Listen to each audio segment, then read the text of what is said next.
As we look at Earth from space, suspended in the vastness of the universe, we are reminded of the incredible rarity of this planet, its oceans, land masses, and ecosystems that support life. But above it all lies a thin, delicate layer, the atmosphere, a shield that protects everything beneath it. Yet within this fragile shield lies an even more delicate layer, one that we often take for granted, the ozone layer. Invisible to the eye, it's this layer that absorbs the sun's harmful ultraviolet radiation, protecting life from the radiation that could otherwise ravage our planet. This ozone layer, so essential, so vital, began to show signs of distress in the late 20th century. A mysterious hole began to form above Antarctica, growing larger with each passing year, raising alarms among scientists, governments, and environmentalists alike. What was once thought to be a stable, protective feature of our atmosphere was slowly being stripped away. And so began one of the most significant environmental crises of our time. This is the story of the ozone hole, how it formed, the toll it took on life, and the global response that ultimately set the course for recovery. The story of the ozone hole begins in the 1970s, an era when the full importance of the ozone layer was still being unraveled. In those years, ozone was a subject of scientific study, but its fragility was not yet understood.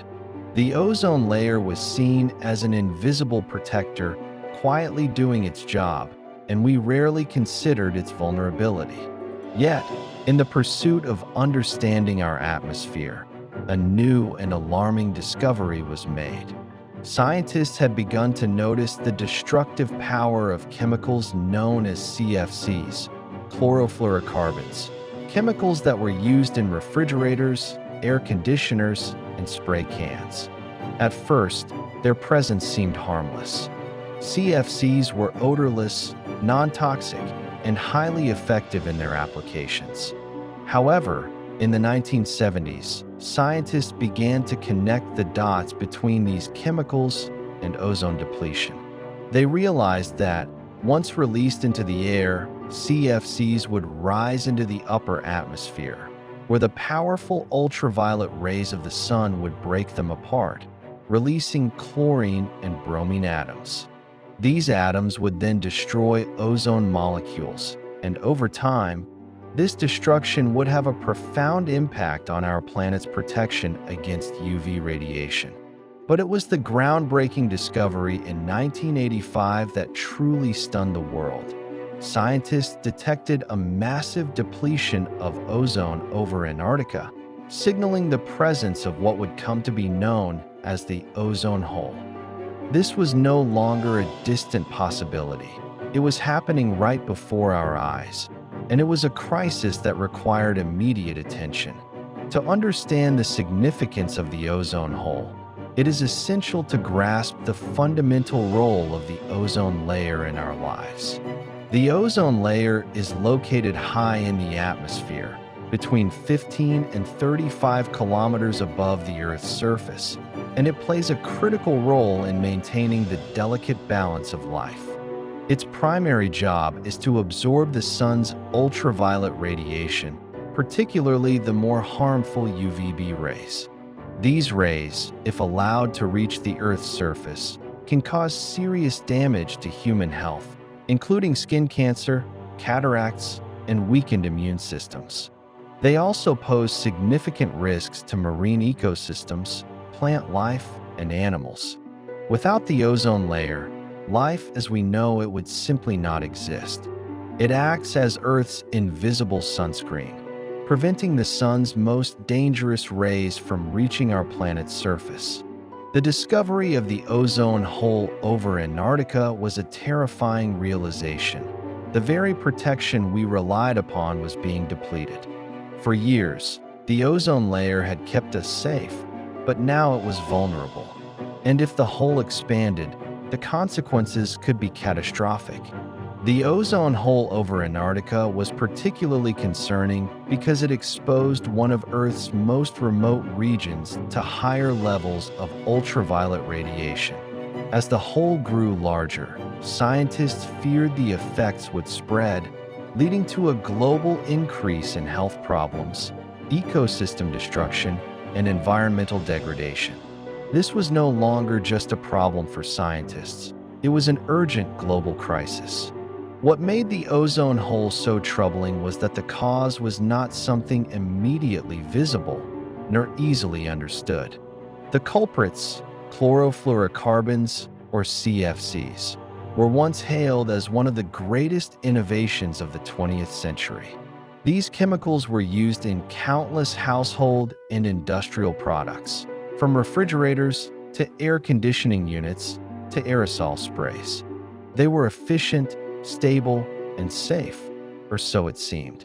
Yet, as scientists investigated further, they began to unravel a disturbing truth. Once released into the atmosphere, CFCs didn't break down quickly. Instead, they floated up to the stratosphere, where they were broken apart by ultraviolet rays from the sun.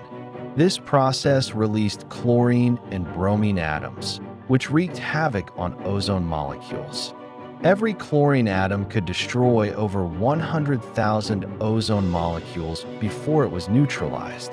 The scale of destruction was staggering, and the effects were slow but relentless.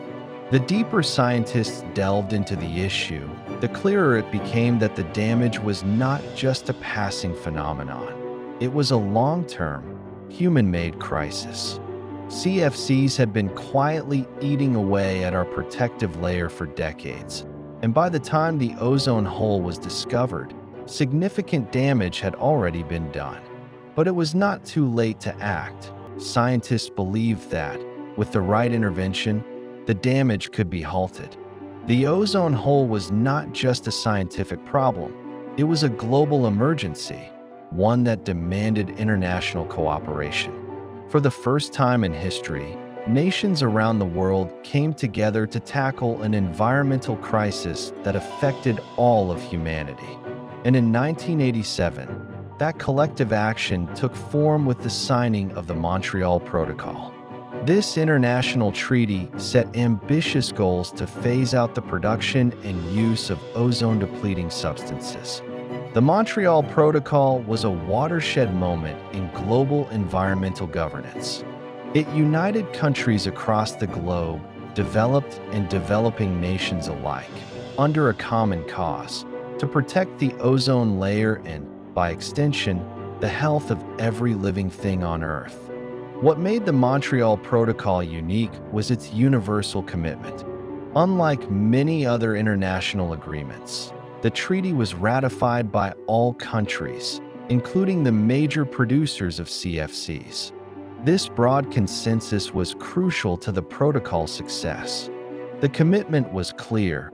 The production of ozone-depleting chemicals would be phased out, replaced by safer alternatives. It was a historic moment in the fight against environmental degradation.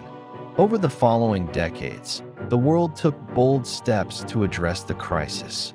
The Montreal Protocol proved to be an effective framework for change.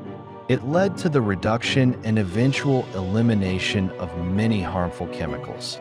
New technologies and safer alternatives to CFCs were developed, marking a turning point in how industries approach the problem. Refrigerants, solvents, and aerosol products were redesigned to ensure they no longer posed a threat to the ozone layer. The results of these efforts have been nothing short of remarkable.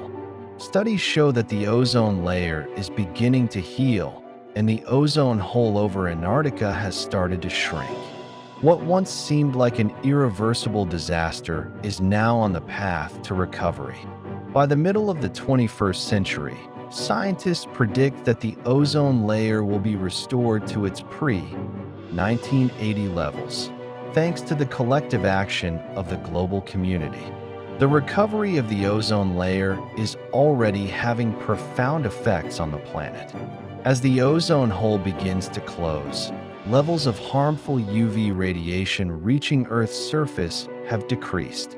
This means a reduction in the risks of skin cancer, cataracts, and other UV-induced health problems. It's also a significant victory for our ecosystems.